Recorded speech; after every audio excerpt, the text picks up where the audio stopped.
Aging isn't about slowing down, it's about stepping into your power.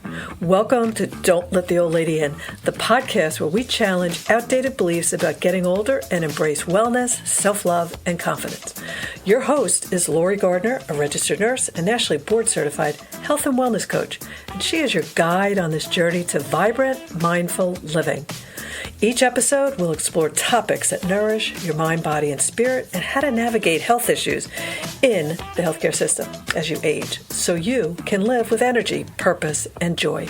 Let's get started. Here's your host, Lori Gardner.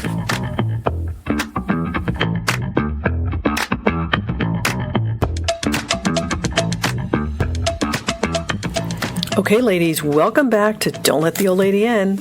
I'm your host, Lori Gardner, and I'm excited about this last in the series of hospital safety, trying to keep you all safe and sound in the hospital.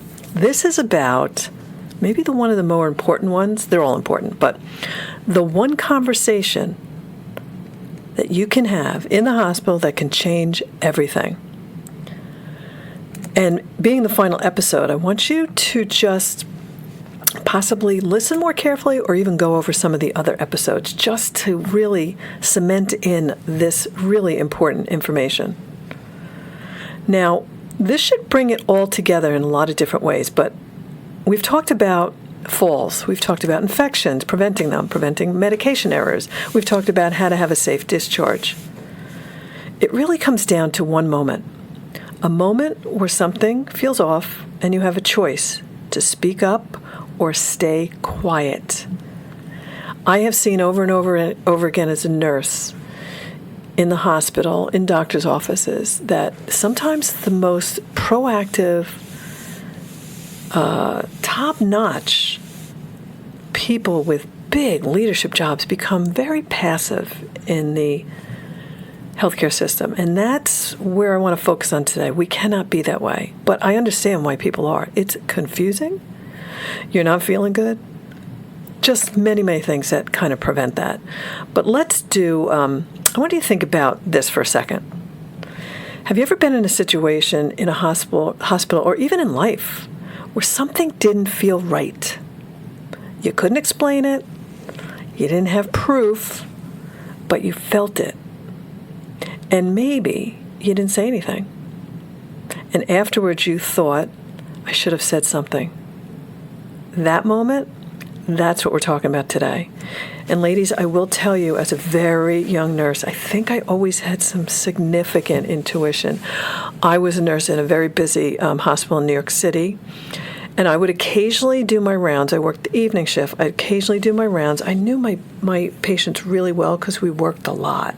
Sometimes 6 days straight, 7 days straight. You really get to know your patients and their chronic diseases. And I can literally go on rounds and look at people's skin color. Things might look okay, blood pressure and all that, but something about them. It was an ominous feeling. And I guess I'll be honest, I tortured the medical staff to come up and do more invasive tests because I really thought this person was going to go. Go is a word for like they might just, collapse and cardiac arrest on my shift. And I just went with my gut. And I'm telling you, 90% of the time, I was absolutely right. So trust your gut. So let me take you into a little bit of a moment to think about. A patient's in the hospital. Everything seems okay. The monitors look fine. The vital signs are stable. No alarms. The care team really isn't overly concerned. But sitting in the room is someone who knows them, really knows them. And they notice something small, something subtle. They're quieter than usual.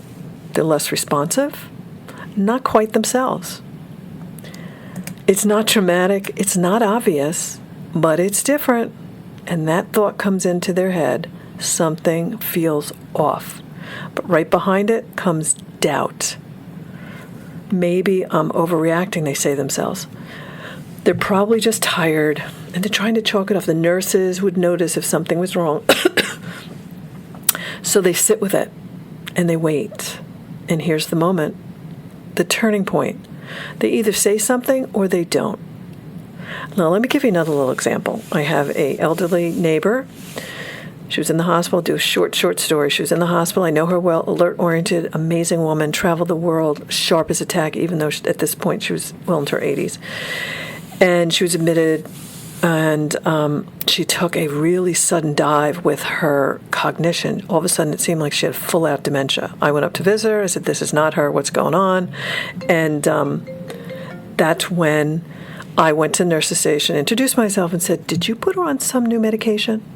They said yes, and they put her on a medication that, in my wildest dreams, I wouldn't have thought would cause her cognitive decline.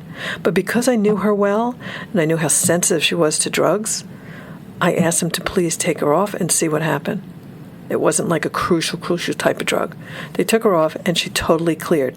Now, had I not been there, and I'm not doing kudos for myself, I'm just saying how the scenario could have gone, that they don't know her like I do as her baseline. They would have just thought, okay, 80-plus-year-old woman must have sudden decline, and she's not going to be capable of going home. The whole trajectory of her life would have changed. We took her off it. She came back to normal. So that's where I just want you to just hook onto and just know sometimes that person at the bedside knows that patient better. So just listen to yourself. So let's sit in that moment for a second. You're sitting there, you think something's off. Oh, maybe it's not. You're questioning. The self-doubt rolls in. It doesn't feel dramatic when you're sitting there necessarily. It feels kind of uncertain, kind of uncomfortable, kind of easy to dismiss too, right? But that moment, it matters more than people realize. Had I not said something in that case I just mentioned, oh my gosh, her life would have been so different. So across every single episode in this series, there's been a pattern, hasn't there? A fall risk that wasn't addressed, an infection that started small, a medication that didn't seem right, a symptom that was brushed off. And over again, the difference between something small and something serious was this. Did someone speak up? Why don't people speak up? Why don't they? Because this is human. We don't speak up because we're afraid of being wrong. We don't have proof. We don't want to challenge authority. Who are we? We're not medical professionals. We don't want to be seen as difficult either. And sometimes we just don't know what to say. Can you imagine? I actually had my mother say to me when I'd ask her when she was having some medical issues, well, describe the problem. Well, I just can't describe it. I just feel off. Well, I just accepted that. I couldn't define it, and I would go to the doctor and say, that's what she's saying, so let's go. We got to do some tests. But all these doubts get into our heads, and we just stay quiet. But I want to offer you a different way to think about this. Instead of asking, what if I'm wrong? Why don't you ask, what if I'm right? And I'm going to save the day. Because if you're wrong, nothing happens. Someone just reassesses that everything is okay. But if you're right, you may have just caught something early. You may have prevented something serious. You may have changed the outcome. So what do you really need to do? This is what I really want you to hear. You do not need to diagnose anything. You don't have to be certain about anything. You don't have to use medical language. You only need to do one thing. Just say what you're noticing. That's all. You can say things like, I know this might sound vague, but something feels off. You could say, they're not acting like themselves. I think something's going on. Or you could say, I'm really noticing a change in whoever your loved one is. You could also say, can we take another look here? That's it.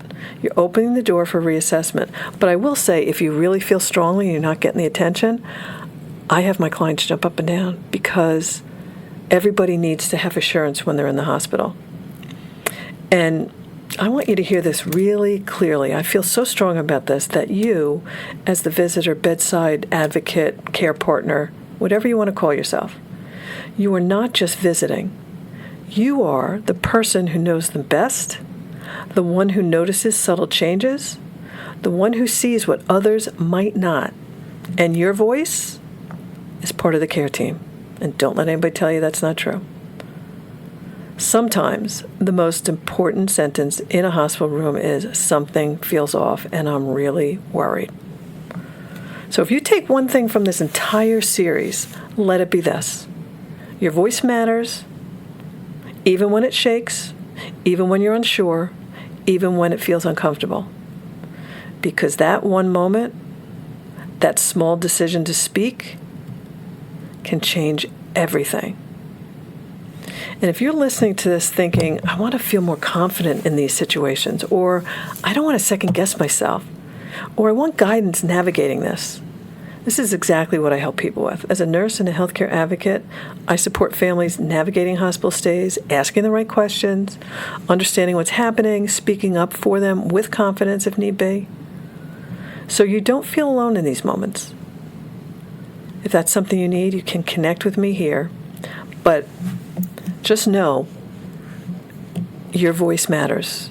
And there are people there that want to help. Just keep moving and don't give up. So, remember, you don't need to have all the answers. You just need to trust what you notice and be willing to say it. So, ladies, I hope this whole series has been amazing for you because I love sharing this information. I've seen people use this information and navigate hospitalizations on their own so much better. I'm here to help you navigate, but also empower you and educate you to be able to do it yourself. So I hope this was helpful. I hope you share this with everybody you know because it's that important information. So with that, you know where to get me if you have any questions. And until next time, don't let that old lady in, and let's do our best to stay out of the hospital. And what does that take? Prevention. Mind, body, and spirit health. Until next time, don't let the old lady in. And that's a wrap on today's episode of Don't Let the Old Lady In. Remember, age is just a number. Your mindset, energy, and passion are what truly define you. If this episode spoke to you, don't keep it to yourself. Share it with a friend. Subscribe and leave a review so we can continue this journey together. You are strong, vibrant, and unstoppable. Until next time, keep living boldly, loving yourself fully, and most importantly, don't let the old lady in.